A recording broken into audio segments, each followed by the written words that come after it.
जिंदाबाद था, जिंदाबाद है और जिंदाबाद रहेगा। चलिए शुरू करें।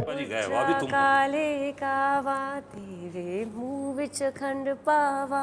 बस 1954 में गदर बंद खत्म हुई थी, जब तारा अपने बच्चे को लेकर, जीते को लेकर और अपनी बीवी सकीना को लेकर हिंदुस्तान पहुंचता है। हमारी पहली फिल्म दर्शकों ने बहुत पसंद की थी। गदर जो फिल्म थी वो पब्लिक ने उसे गदर बनाया।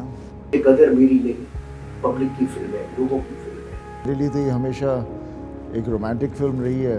लोग इसे सिर्फ पंप उखाड़ने वाला सीन कहते हैं, बट मेरे लिए पिक्चर ही पूरी in totality it was a complete film, जिसमें पूरा रोमांस था, रिच पुअर सब चीज़ें थी, देश दो देश बंटवारा, लेकिन कहानी बेसिकली जो भी पूरी चीज़ को जोड़ता था वो एक प्यार था, फिर एक परिवार था, जिसके लिए आदमी, हर इंसान अपने परिवार के लिए खड़ा रहेगा।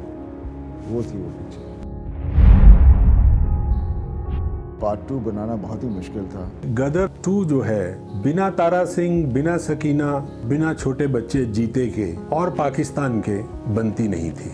गदर 2 इसलिए कि पूरे भारत ही नहीं, पूरे विश्व की पब्लिक जो कि हिंदी स्पीकिंग है, जो कि उर्दू स्पीकिंग है, जो कि हिंदुस्तानी फिल्मों से लगाव रखती है, वो चाहती है थे कि गदर बने। एक दिन अनिल जी ने बात की, मैंने बात की कि भाई हम क्यों ना बनाएं, अगर हमारी स्टोरी में स्कोप है तो हम उसको आगे लेकर जाएं। तब ये डिसीज़न हुआ और फिर उस पर सोचना हमने शुरू किया। शर्मा जी लगे हुए थे, मैं हमेशा ना करता था। तो एक दिन ऊपर वाले ने सिग्नल दिया और कोई इंसिडेंट मेरे माइंड में ऐसी आई जिससे मुझे लगा कि गदर 2 की कहानी आगे ये बन सकती है। हुआ क्या था, नवरात्रि की हमारे घर में पूजा होती है हमेशा। शक्तिमान जी आए, शक्तिमान जी ने बोला मेरे पास गदर 2 का एक आइडिया आ गया है। मैंने कहा सुनाइए। और शक्तिमान एक ऐसा व्यक्ति है, वो अगर कुछ बोलेगा आ गया है तो वो 100 दफ़े सोच के बोले। और फिर मैंने अनिल जी को सुनाई। फादर एंड सन के रिलेशनशिप और सकीना तारा के रिलेशनशिप, बच्चे बड़े ग्रो हुए, क्या घटा। और जैसे ही उन्होंने मुझे कथा सुनानी शुरू की, उनका एक स्टाइल है, जब उन्हें कोई चीज़ अच्छी लगती है तो उठकर टहलने लगते हैं। और मैं टहलने लगा तो मुझे समझ में आ गया कि अनिल जी को ये बिल्कुल समझ आ गया है और अच्छा लगा है। और उसी क्षण में हो गया कि डन।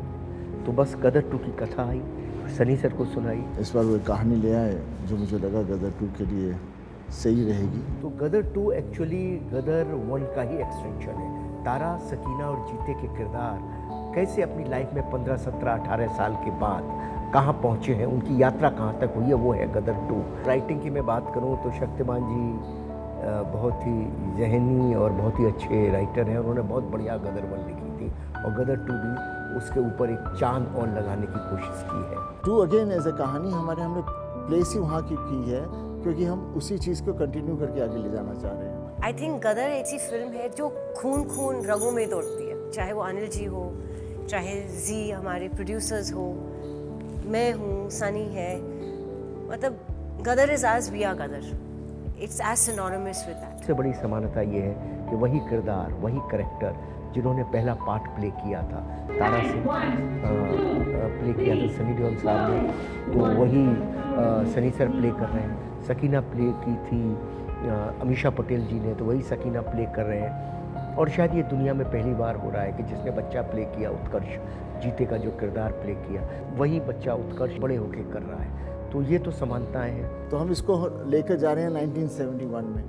ऑब्वियसली उसमें भी ड्रामा था, एक्शन था, हम भी इसमें भी चाहते हैं, बिकॉज तारा सिंह जब तक एक्शन ड्रामा नहीं होगा तो पूरी पिक्चर का कहानी का मज़ा नहीं आता। जब भी किसी को कहानी सुनाओ तो जिस कहानी का एक रूप होता है, वो रूप की चीज़ें उसमें ना दिखें तो लोगों को फिर कहानी से चाहे अच्छी हो फिर भी उन्हें अच्छी नहीं लगती। तो आगे की कहानी में जो नयापन है, आगे की कहानी में जो घटनाएं हैं, वो सारी नई है, सारी इतिहास, सारा किस्सा नया है। तो वो असमानता है। पहली फिल्म के ग्लिम्स आते रहते हैं, पहली फिल्म के म्यूजिक आते रहते हैं, क्योंकि किरदार वही है, कैरेक्टर वही है। हमारा अतीत हमारे संग चलता है, हम कितना भी आगे चले लेकिन अतीत के लम्हे हमारे संग संग चलते रहते हैं, क्योंकि हम वही हैं। और तारा सिंह को फिर से मौका मिला अपने आप को फिर से लोगों के सामने पेश कर पाएगा। आई थिंक ये मेरी खुशनसीबी है कि मुझे सकीना का किरदार करने मिला।